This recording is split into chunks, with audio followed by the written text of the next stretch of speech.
الحمد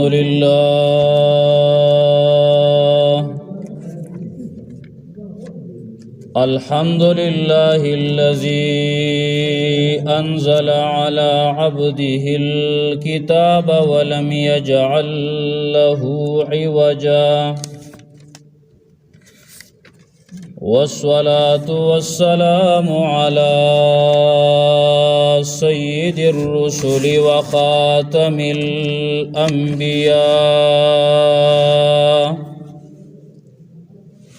وعلى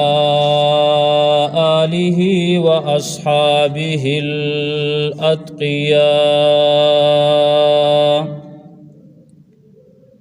الذين هم خلاصة العرب العرباء وخير الخلائق بعد الأنبياء. أما بعد فأعوذ بالله من الشيطان الرجيم. بسم الله الرحمن الرحيم. كتاب أنزلناه إليك مبارك ليدبروا آياته وليتذكر أولو الألباب.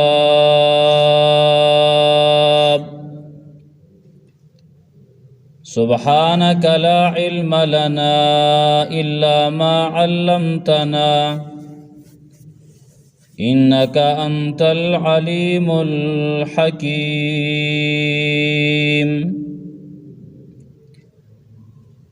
دا الله رب العالمین ډیر فضل دی، دا الله رب العالمین احسان دی او کرم دی چې الله تبارک و تعالی یو ځل بیا زمونږ او ستاسو په ژوند کې دا موقع الله رب العالمین پلاس باندې راکړه او الله رب العالمین د کتاب دوره تفسیر او داغي درس داغي ترجمه شروع کیږي او منګه شروع کوو د الله رب العالمین په فضل سره. خدا الله رب العالمین نه سوال کوو چې الله رب العالمین د قرآن کریم دا درس د نورو درسونو پشان څنګه چې مخکې کلونو باندې شوي دي د هغې پشان الله رب العالمین په خیر او په عافیت سره سر ته ورسوي او الله رب العالمین دی د دې دا ښایسته خبرې زمونږ په عمل کې راولي. څومره مسلمانان چې دې ته غوږ دي او په دې کې شرکت کوي، نارینه او زنانه، مشران او کشران، الله رب العالمین دې د هغې د کورونو حفاظت وکړي، الله رب العالمین دې د هغې د عزتونو حفاظت وکړي، الله رب العالمین دې د هغې د مالونو حفاظت وکړي. دا میاشتې دا د شعبان او رمضان دا د قرآن کریم سره مشابه دي او د قرآن کریم میاشتې دي، لکه شعبان، رمضان، قرآن د دیو د یو بل سره تعلق دی. د دې وجې نه زمونږ استادان، زمونږ شیوخ هغې د قرآن کریم د نورو درسونو سره سره چې د قرآن کریم په ټول کال کې درس کوي، روزانم د قرآن کریم ترجمه او د قرآن کریم تفسیر بیانوي. دا شان ماهانه یو ترتیب مشتری هفتوار درس قرآن داوم کوي زمونږ استادان. د دې سره سره په دې میاشت د رمضان المبارک کې چې دا شعبان میاشت او بیا د رمضان په دې کې خصوصي تور باندې د قران کریم ترجمه کوي، د قران کریم تفسیر کوي، دا غي دوره کوي. منګم د خپل استادانو په نقش قدم باندې زو، اگر چې داغي پشان علم نشتا، داغي پشان عمل نشتا، داغي پشان قابلیت نشتا، لیکن داغي په نقش قدم باندې لاړ شو، الله رب العالمین بر الله سرا کی. اکثر تبلیغیان ملګری یو خبره کوي، دعوت چې کوي یا غش لذي وای نبی علیہ الصلوۃ والسلام او صحابه اصل کړه دې او منګه نقل کو، والله رب العالمین دا نقل زمنګ نه قبول کی. نو دیو جنا زمنګ استادان هغه چې څومره خیسته خبرې کوي هغه ته موږ نه رسو، او بهر صورت داغه په نقش قدم باندې زو چې الله رب العالمین منګلم صحیح سرا کی بده کی. او د قران کریم د ترجمه او د تفسیر شروع کولو نمخ کی نن چون کې اولنې ورځ ده، نو نن د قران کریم آداب ذکر کو چې قران کریم د دې څه آداب دي، او دا کم آداب چې موږ ذکر کو نو دا یوازې د درس سره تعلق نه ساتي، بلکې دا آدابونه د قران کریم کڅوک ځان له تلاوت کوي، قران کریم راخلی دا ټول د پاره ک درس کې دی او ک بغیر د درس نه دی، چالک ذکر کړلی چا ډیر ذکر کړلی. مخ کې دا خبره یادول پکار دی چې ادب څه توای،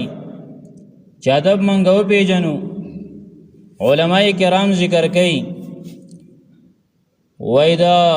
ادب اطلاق په دی باندې کیږي ما یلیق بالشیء او بالشخص، چې دا کم انسان سره څه شی لایقي داغه د پاره داغه سره پکاري، یا د یو شی د پاره پکاري، او هغه کارونه یو انسان وکي نو هغه ته ادب ویل کیږي. دا ادب جمع د ادب ده، او د ادب دغه تعریف دی. دغه شان بعض علماء کرام ذکر کوي د دې باره کې چې ادب ویل کیږي اجتماع خصال الخير فی العبد،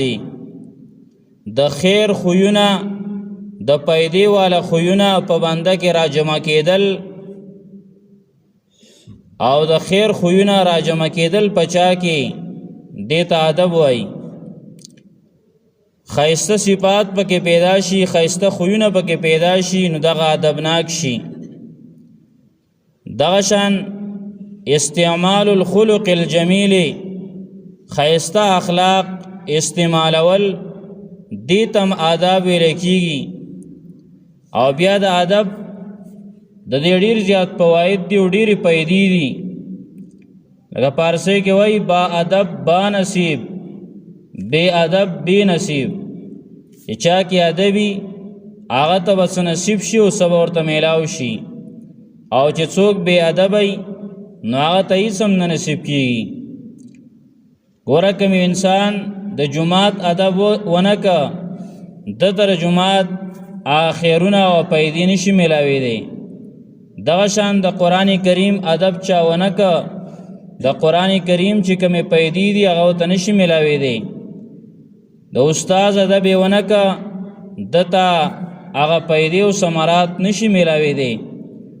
با ادب دته بس ملاو شي، او بے ادب چې کمین هغه بے نصیبي، هغه محرومي. د دیو جن یحیی ابن معاذ رحمه الله یو عالم دی، دې ذکر کوي و اذا ترك العارف ادبه مع معرفته فقد هلك مع الهالكين. چې یو خيار انسان هغه ادب پرې خو ده سره د خپل پوینا، دا به د نور خلکو سره د هلاکیدونکو سره هلاک شي. یو انسان پوی دی بیا د ادب نه کوي، لکه عالم دی خو ادب نه کوي، ادب پکې نشته. هغه خلک چې هغه د بې ادبۍ د وجې نه هغه خلک چې هغه د ګناهونو د وجې نه هلاکیږي، دا انسان چې دی پوی دی او دی نیکی هم کوي خو بی ادبي ده پکې نو دی به د هغې سره هلاک شي. ساحرانو باره کې بیا دغه عالم ذکر کوي چې ساحران جادوګران چې کوم د موسی علیه السلام سره د هغې مقابلې له راغلي وو،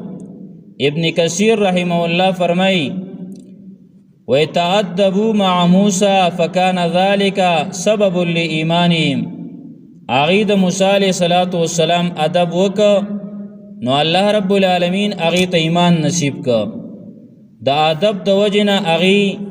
ایمان په لاس باندې ورله ورغې، ایمان یې نصیب شه. موسی علیه السلام ته ویل اول ته خپل معجزه یا څه د استعمال که هغې خو ورته معجزه نه ویله، وی خپل د سحر خپل د جادو لولته استعمال کا، ادب یې وکړه، الله رب العالمین ورته ایمان نصیب کا. فرعون بی ادب او الله تبارک و تعالی هلاک کا. دغه شان ابي علي رحمه الله دام یو عالم دی ذکر کوي وای ترک الادب یوجب الطرد، چې کوم یو انسان ادب پریدي نو دا د شړلو مستحق دی چې دا وشړلی شي. نو پمن اساء الادب علی البساط رد الی الباب، چې چا یو کس دی تا راوستی دی او ځان سره دی کور کې په سوپه باندې قالین باندې کېنولی دی، تا سره خوا کې ناست دی او هغه بې ادبي وکړله نو رد الی الباب، دا به دروازې ته شړلی شي. دروازې ته به شړلی شي چې ته د دې لایق نه چې ما سره یو ځای کینې بلکې څوکیداري کوه، څوکیدار به شي. ومن ترک الادب ومن اساء الادب علی الباب رد الی سیاست الدواب، او چا چې په دروازه کې بې ادبي وکړله نو دغه انسان به غوجل ته شړلی شي. دی بیا د دې مستحق هم نه دی چې کور په دروازه باندې کېنولی شي. نو بی ادب انسان هغه د شړلو لایق دی. عبدالله ابن مبارک رحمه الله وی نحنو الى قلیل من الادب نحوج منا الى کثیر من العلم، منگا د ډیر علم نه زیات محتاج یو زیات ادب تا، منگ محتاج یو لگ ادب تا. یعنی نحنو الى قلیل من الادب، منگا اغلق ادب تا نحوجو محتاج یو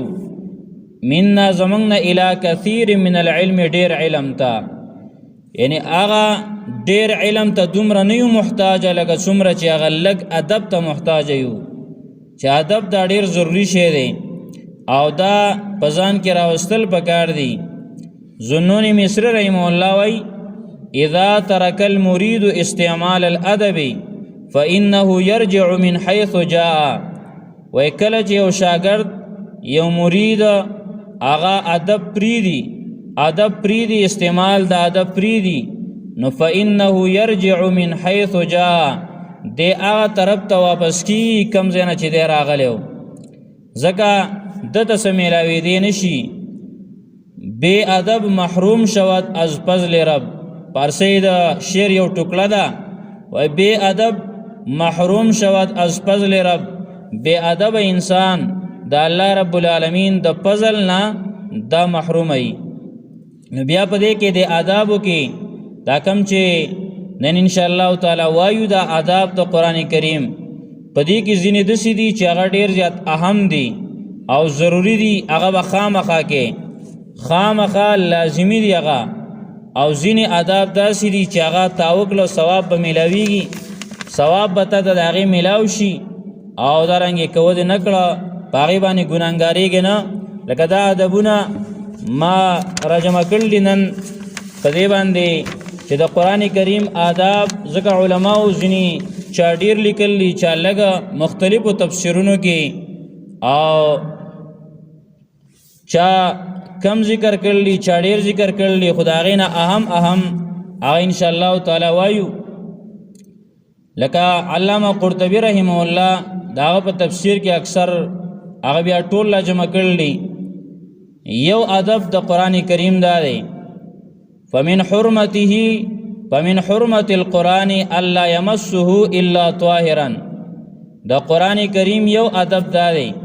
چې دیله به لاس نه ورولې مګر په داسې حال کې چې پاکي پلیت انسان به دیله لاس نه وروړي پلیت انسان نو ګوره د ظاهري ګندګۍ نه به هم تا ځان صفا کړی او د باطني ګندګۍ نه به دې هم ځان صفا کړی یعنی مشرک انسان دی بېدینه انسان دی هغه به لاس نه وروړي دغه شان یو انسان هغه مسلمان دی خو اودسې نشته دی یا په حالت د جنابت کې دی نو دغه انسان به هغې له لاس نه وروړي خو بیا په دې کې مسله دا ده د جنوب سړي دپاره لاس وروړل قرآن لا دا حرام دی والله او دی په یادو باندې هم نشي ویلی او چې کوم یو انسان په حالت د جنابت کې نه بلکې بې اودسه دی نو دغه انسان د ده لپاره لاس وروړل مکروه دي او دارنګې دغه بیا په یادو باندې ویلی شي دا د یو فرق شو د دواړو نو یو ادب د قرآن کریم دا دی چې لاس ورله څوک وروړي نو دا به په حالت د پاکۍ کې دا به د بې اودسۍ نه به پاکي بې اودسه به نه په حالت د جنابت کې به نه بې اودسه به نه دویم ادب د قرآن کریم هغه دا دی ان یقرأه وهو علی طهارة چې قرآن کریم لولي نو پکار دا چې دا په حالت د پاکۍ کې ویلی شي په اوداسه کې اگر چې جایز دی چې انسان لکه ما په دې کې ځینې ادبونه داسې دي چې هغه مستحب دي او ځینې ضروري دي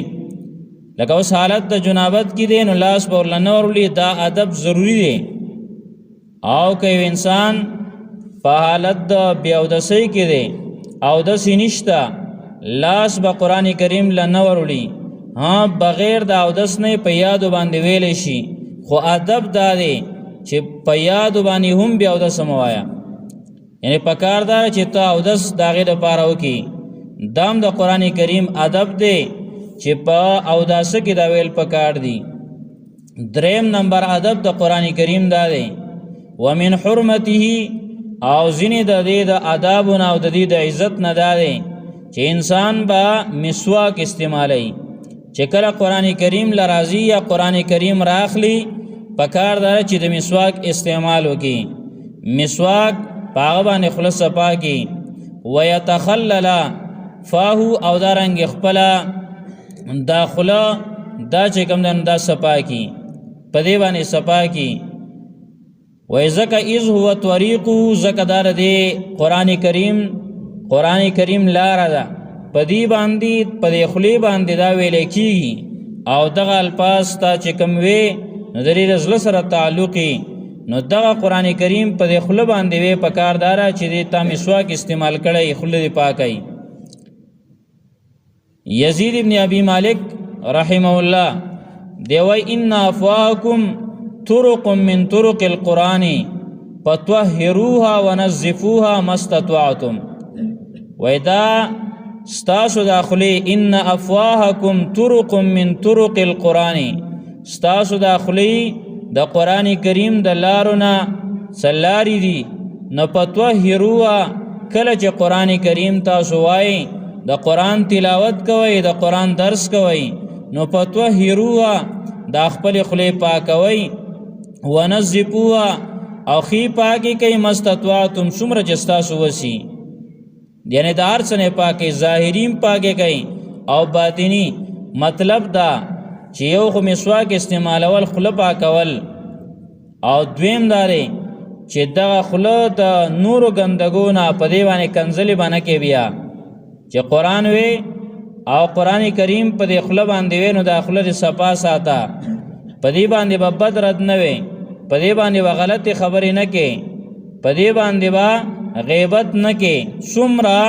ګناهونه چې دي نو هغه په دې باندې هغه د ګناه خبرې او په دې خولې باندې نه کې ځان به دې ساتي څلورم ادب د قرآن کریم دا دی ومن حرمته ان يتلبس كما يتلبس للدخول على الامير وایکا بل ادب د قرآن کریم دا دی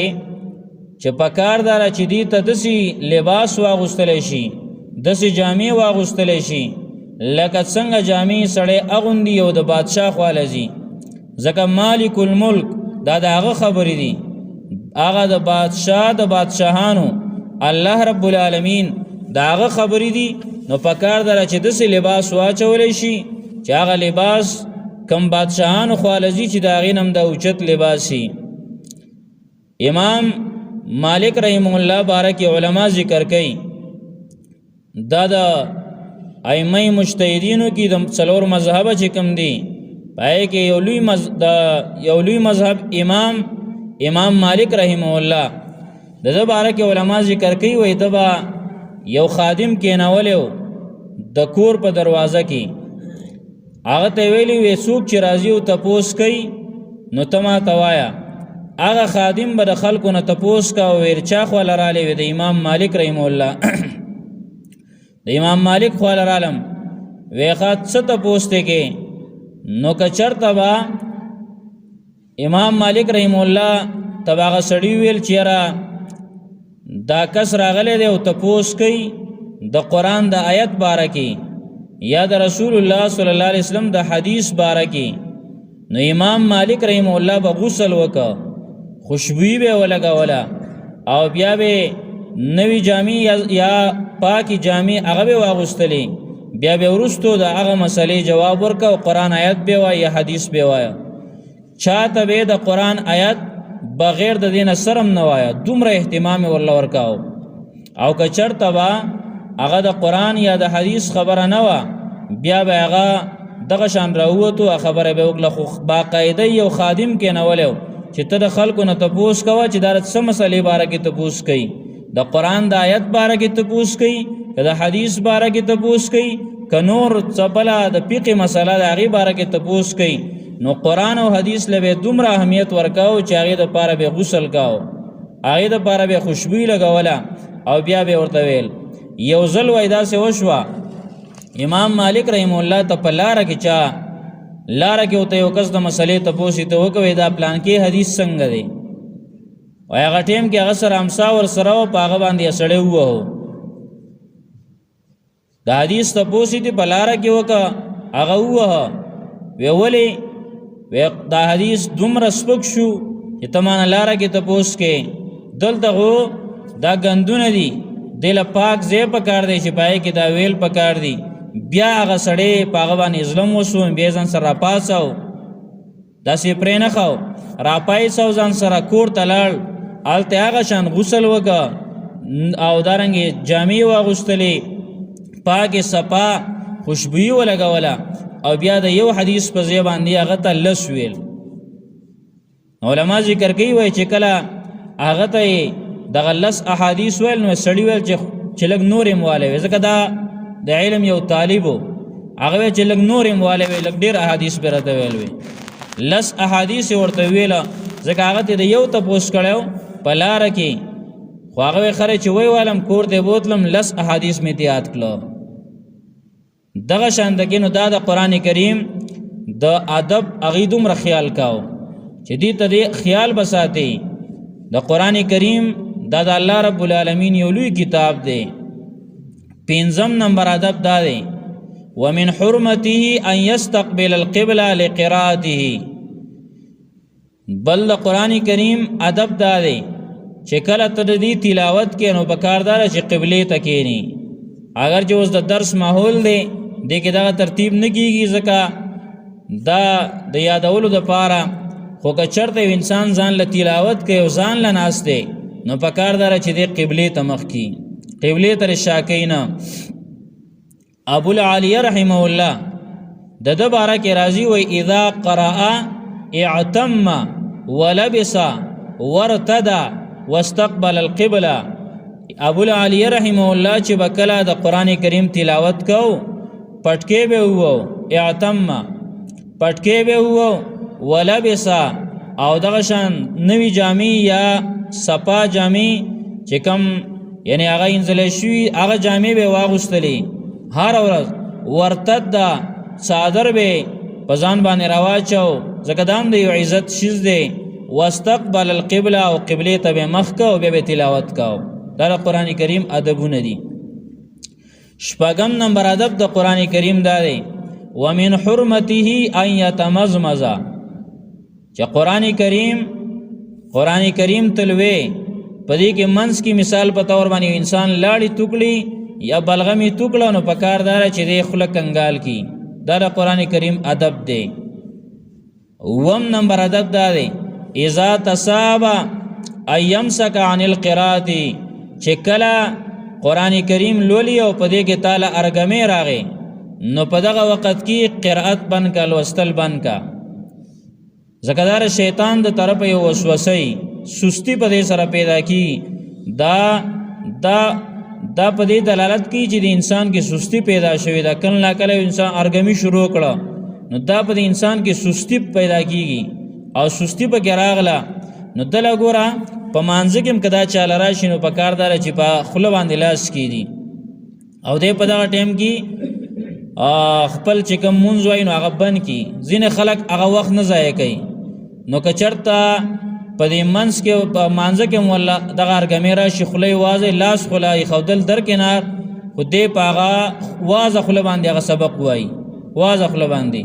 نو شونډې نه یو ځکل څنګه دې بازي هغه الفاظ هغه نه ادا کیږي صحیح نه ادا کی په کار دارا یو انسان لارګمې ورغه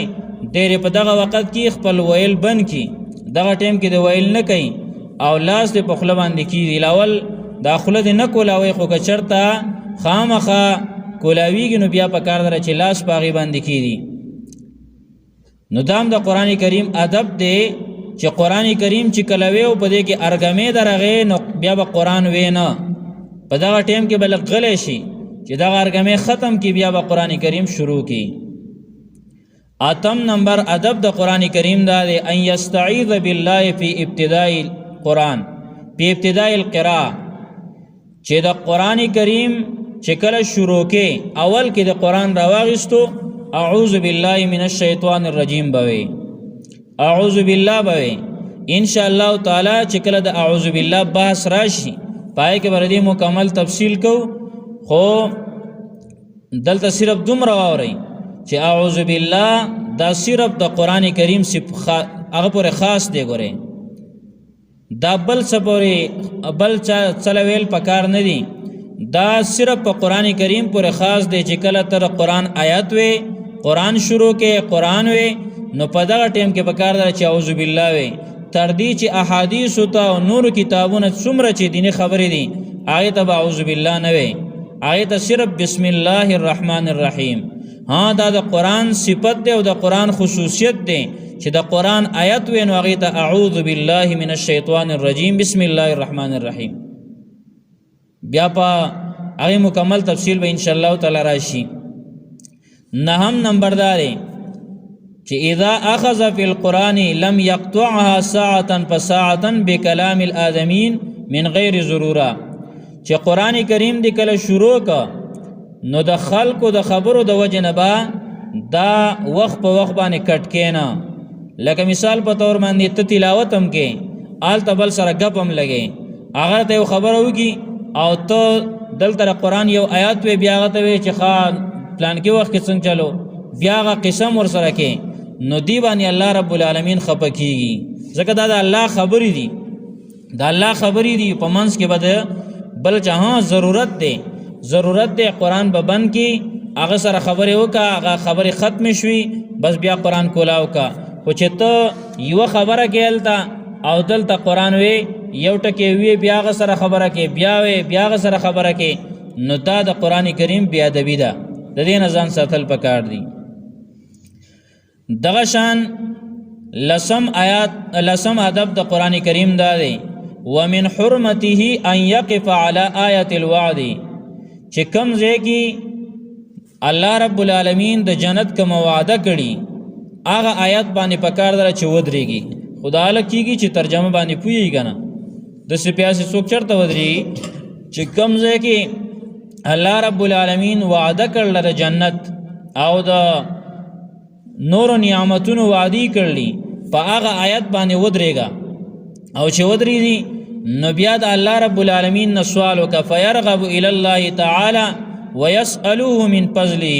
د الله رب العالمین نه با سوال کې چې الله تا چې کومه دا وعده کړله ای رب العالمین دا مال راکا د جنت خبره ده الله نه به سوال کې الله دا جنت را لراکا د نورو نعمتونو خبره ده نو الله رب هغه آیات کې هغه ځای باندې بلګ ودرېږي او د الله رب العالمین نه به سوالو کې الله نه به وغواړي او دغه شان وان یقف علی آیت الوعید کمزه کی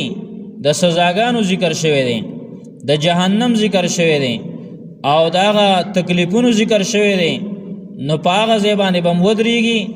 او د الله رب العالمین نه فیستجیر من الله تعالی منه د الله نه بسوالو کی چې الله مال د دینه پناهی راکا یو لسم ادب د قران کریم دا دی ان یقف علی امثاله فیتمثلها چې کوم ځای کې الله مثال ذکر کړی دی پاغه مثال باندې بلګودريږي او دا غینه به عبرت واخلي چې دی مثال کې الله څه مسله واضح کړی ده دولسم نمبر ادب د قران کریم دا دی ان یلتمس غرائبه چې د قران کریم چې کم غرائب دي کم ادا قران کریم چې کم خیسته خبرې دي هغه خبرې هغه پکې لټه هغه به ولټه او غرائب څه دي نو بیا حدیث کې ردی تفصیل شوی دی وغرائبه حدوده وفرائضه چې د قران کریم غرائب هغه دادي داغي حکمونه او داغي فرایض دیارلسم نمبر ادب د قران کریم دا دی ان یؤدی لكل حرف حقه من الاداء چې د قران کریم هر یو حرف لبداغي حق ورکی هر یو حرف لبداغي حق ورکی او هغه په صحیح طریقې سره ادا کړي هر یو حق د هر یو آیات داغي حق ادا کول دا د قران کریم ادب دی یعنی د سينه چې پاغي باندې نه پخپل پويږي او نه پاغي باندې خلق پوي شي لکه استاد خیالي وسخ الحمدلله ډیرو زینو کې داسې گزارش شوی دا خو بیا هم هغه صحیح حق نه ادا کیږي چې کم د تراویح او ختمونه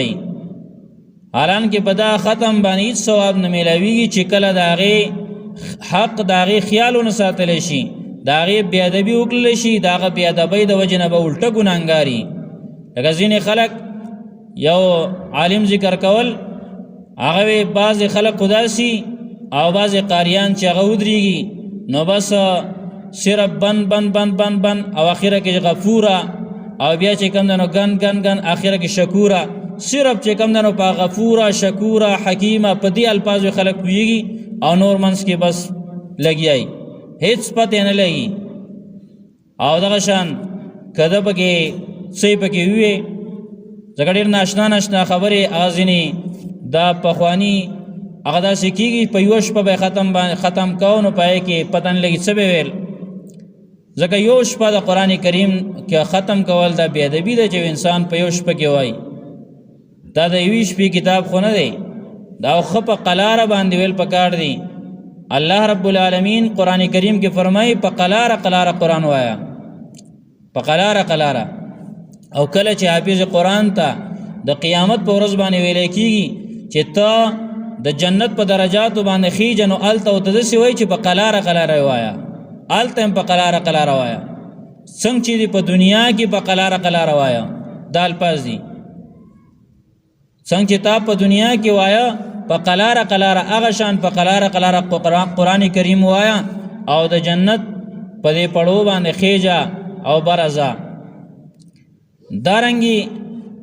پدې کې زینو خلقو دا قران کریم ادب دام ذکر کړی دی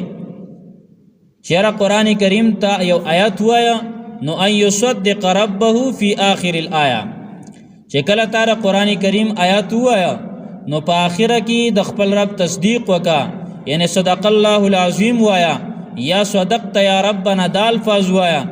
خو لیکن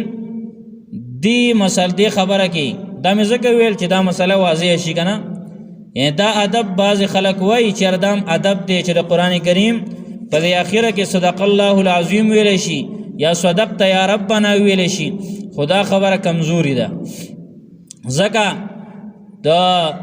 عربو د علماء یو کتاب دی اللجنه الدائمه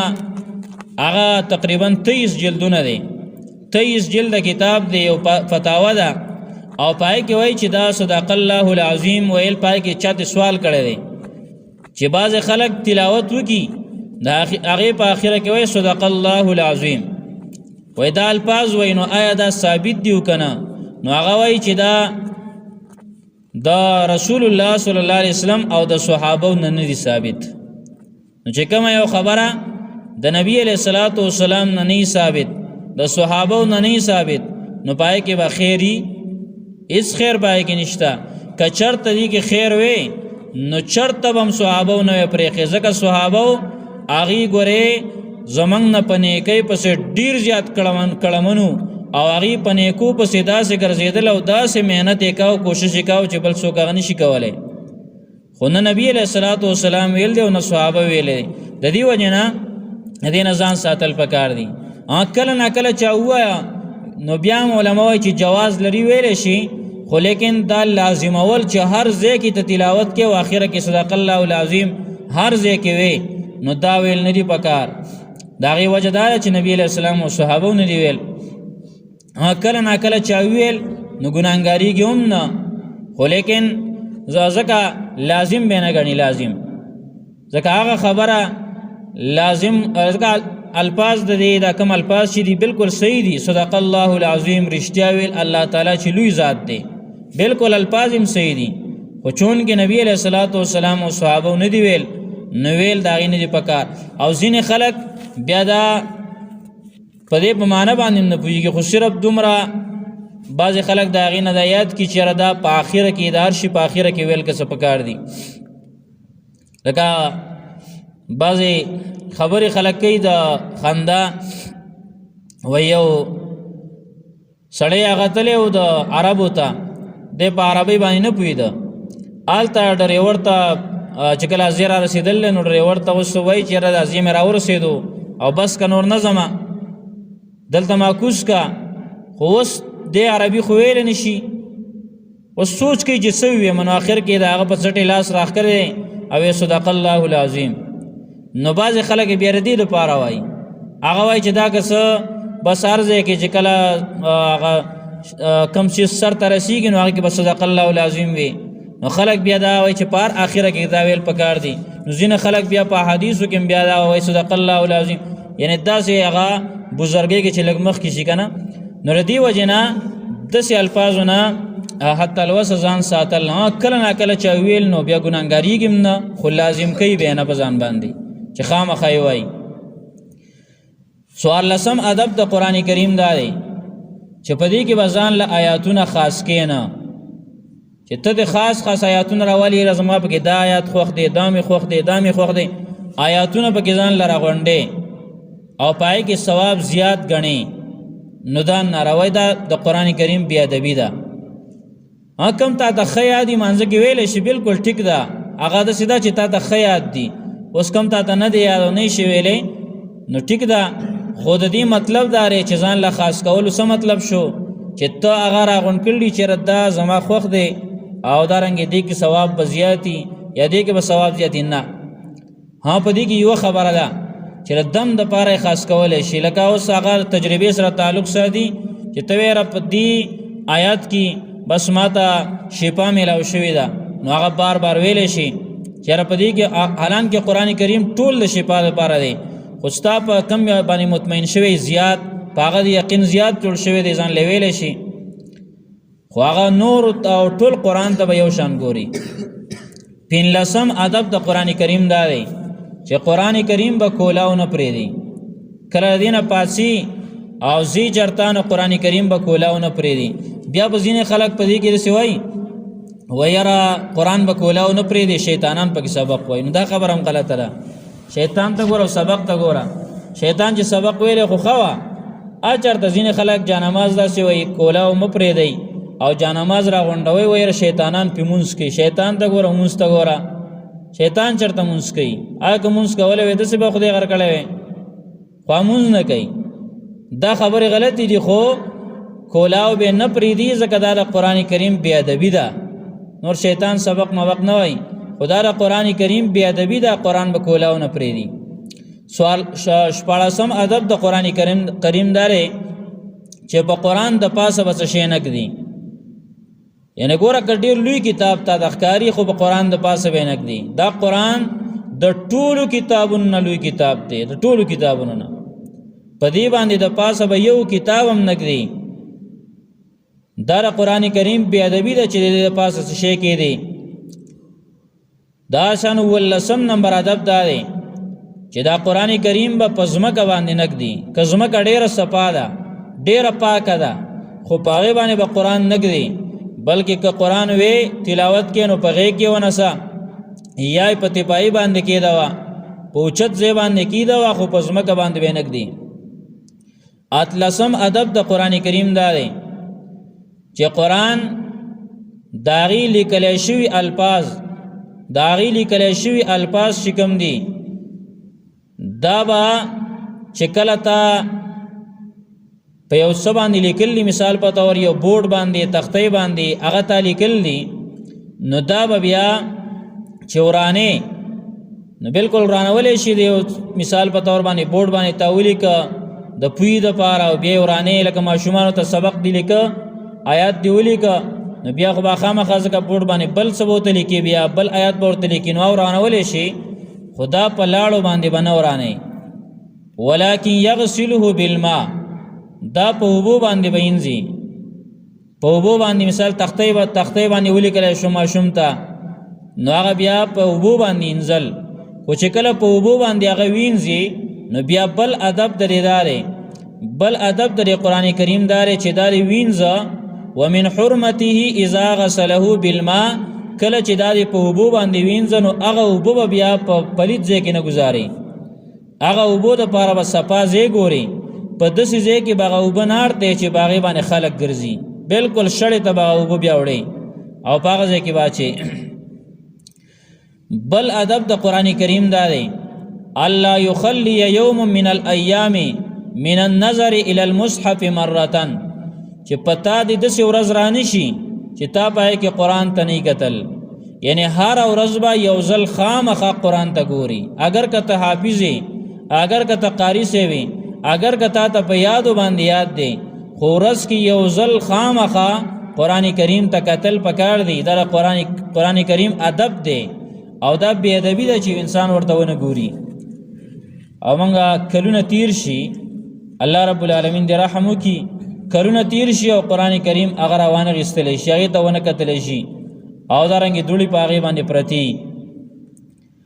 ابو موسی اشعری رضی الله تعالی عنہ صحابي دی، هغه وایي ماله دا حیا راځي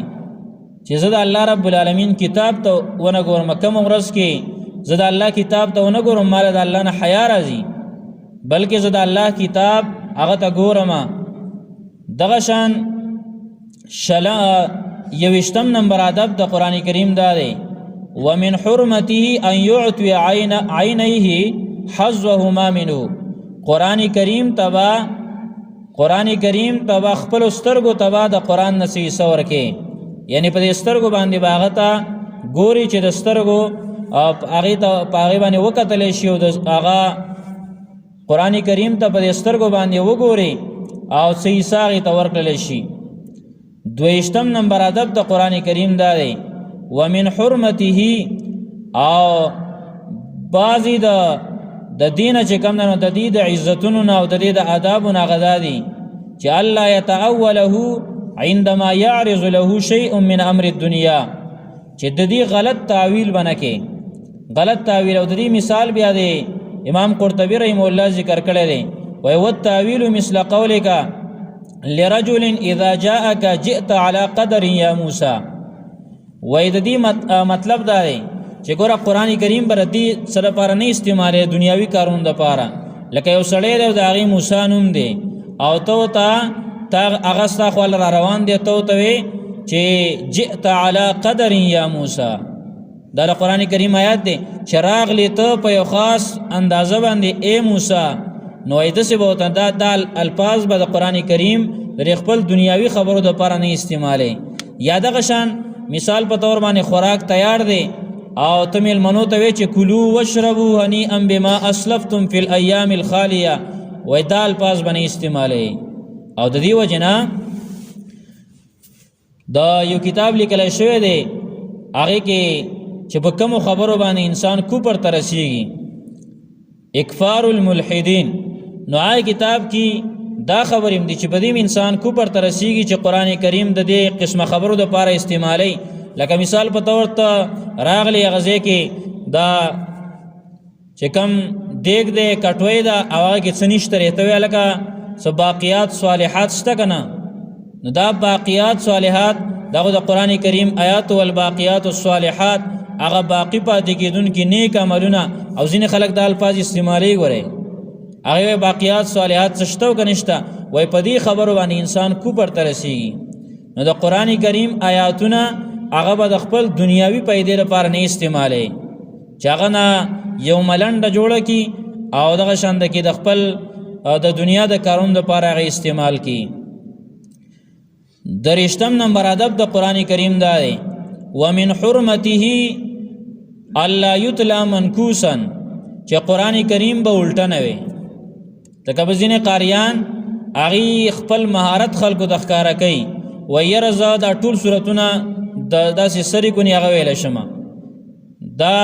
الټا غویل شم دا کار تا هوا خپل مهارت خو ښکارا کو خو لیکن دا بی ادبی ده او قران کریم د ادب خیال دیونه ساته. په دې کې یو خبره ده لکه اوس بعض قاریان حضرات هغه د اخیرنا ماشومان ته قران کریم خي خو هغه په دینیت باندې خي چې را د اخیرنی سورتونه لنډي مختصر دي نو دا تلاول یاد شي او بیا ورستو نور وای بالکل دا خبره ټیک ده او دا کار ټیک دی هغه په دینیت باندې وای چې دا لاول آسان دي دا بل اولیت کی بیا ورستو دا ګران لبرازي. خو که انسان خپل مهارت لکه یو قاری صاحب د خو ته قران یاد دی خاصی الټوي او دا رنګ راشي دا اخر سر نه شروع کی اول راشي خپل مهارت کار کوي چې ماته قران د یاد دی الټه مراته یاد دی نو په دې باندې ګناګاری دا د قران کریم د بی ادبی د وکړه د قران کریم د ادب خیال او نساته. سلیرشتم نمبر 24 نمبر داري چې الله يقعر فی القران قران کریم کې بچغه نه وي. لکه مثال په تور ته تلاوت کې ځان له تلاوت کې نو چغه موا بلکې فقلاره په دمه د مزان لوایا چغه په قران کریم کې نه وي. 15 نمبر دار چې قران کریم بدګانو په طرز باندې نه وي د سندرو په طرز باندې بنوي بلکې باقاعده د حدیث ته چې قران کریم د عربو په طرز باندې د عربو په جبه باندې وایي داغي چې څنګه لهجه دا پاغه طریقه باندې د قران کریم وای در قران کریم ادب دی. او شپږشتم نمبر ادب د قران دار ایو جللا تخطیطه اذا خطه قران کریم چې کله لیکینو دا بغټ کټ لیکي دا بغټ کټ لیکي وړو کې باندې لیکي د قران کریم ادب ک نور ځان لڅلی کی او وړو کې لیکینو لیکا خو قران چې لیکینو دا بغټ کټ لیکي. ویشتم نمبردار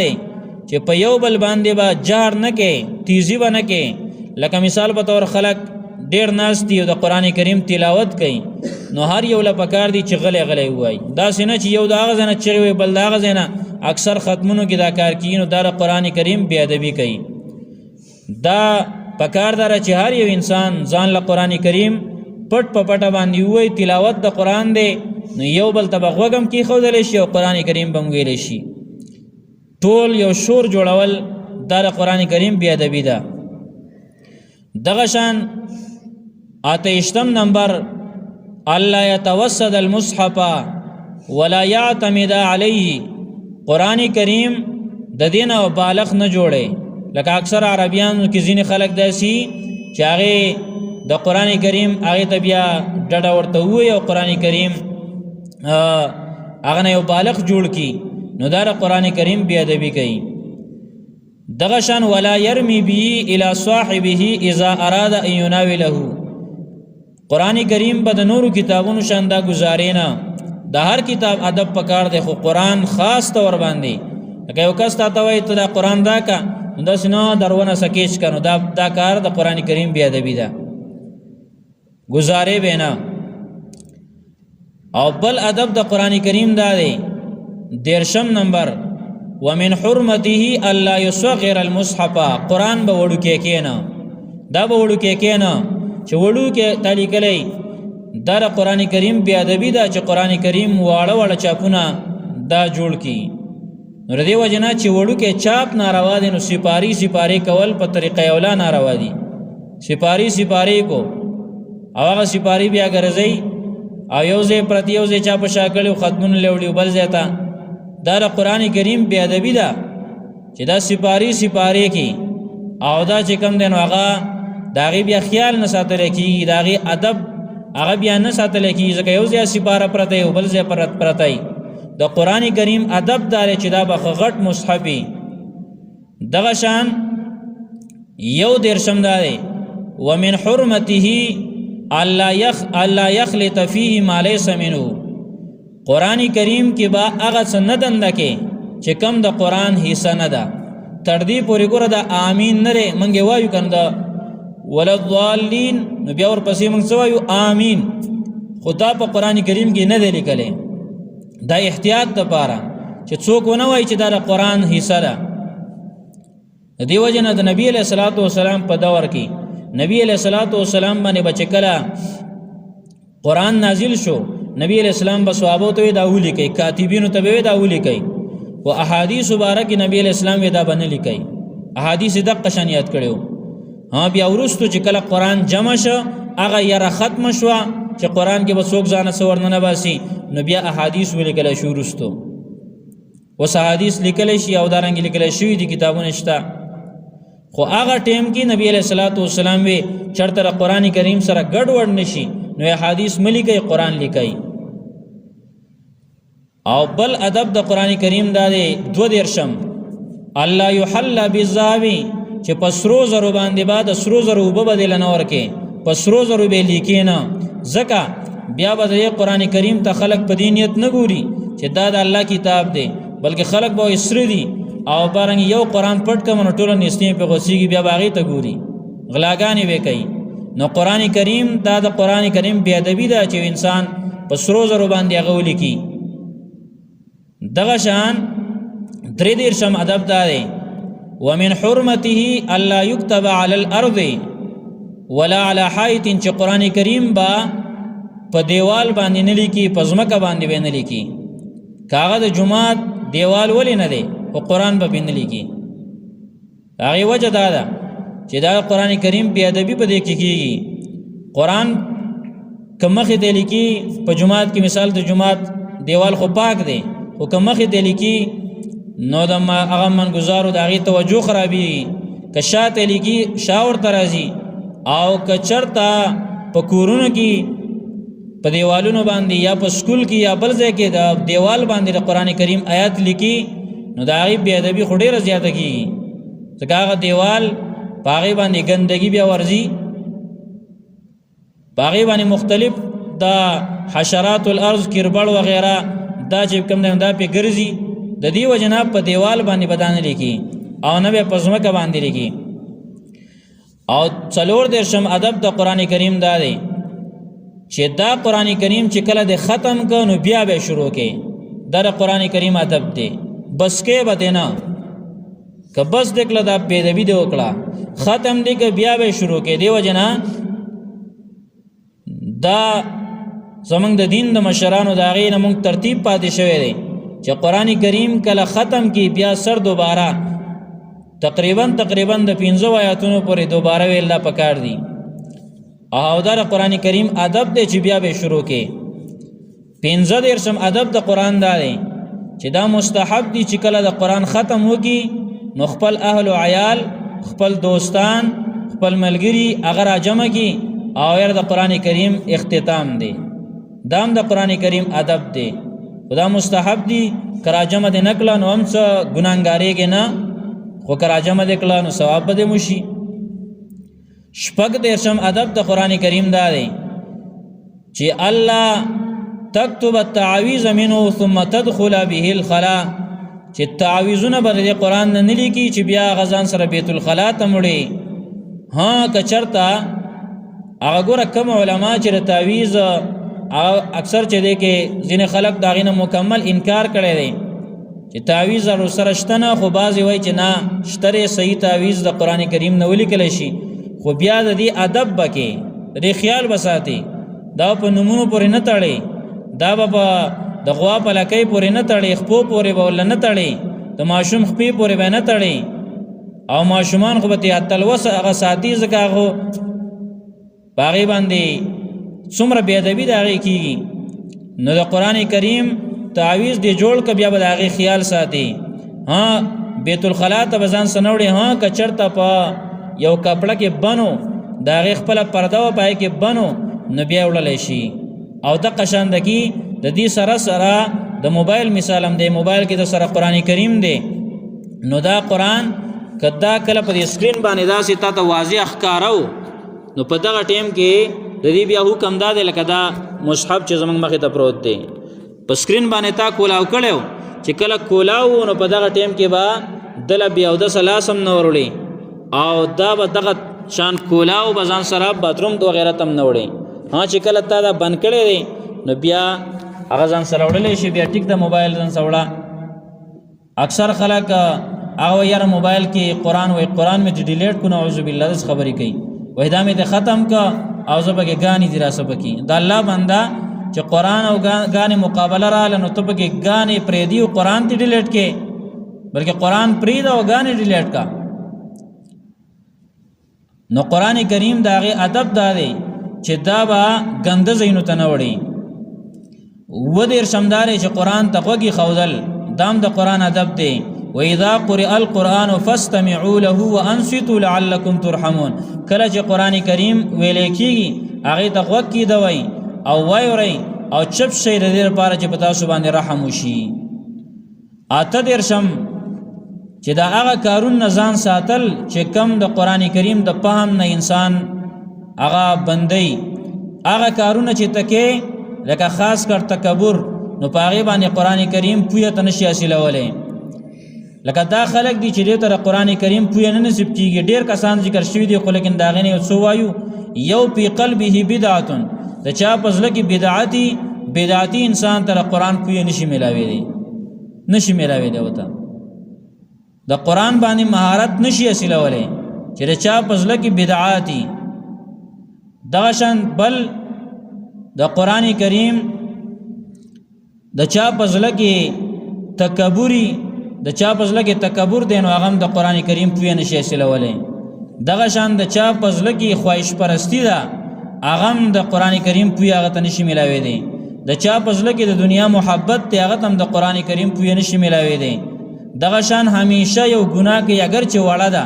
خو په هغې باندې کلک دی او همیشه یې کوي هغه ته د قرآن پویه نه نصیب کېږي. بل ادب یو کم څلوېښتم دا دی چې خپل زړه حاضرول او مکمله توجه دا پکار ده. الله رب العالمین و ان فی ذلک لذکرى لمن کان له قلب او القى السمع وهو شهید. په دې کې نصیحت شته خو د هغه چا دپاره چې زړه حاضر دی غوږ یې ورته ایښودی دی. څلوېښتم ادب د قرآن کریم دا دی چې په دې کې غور او فکر کول.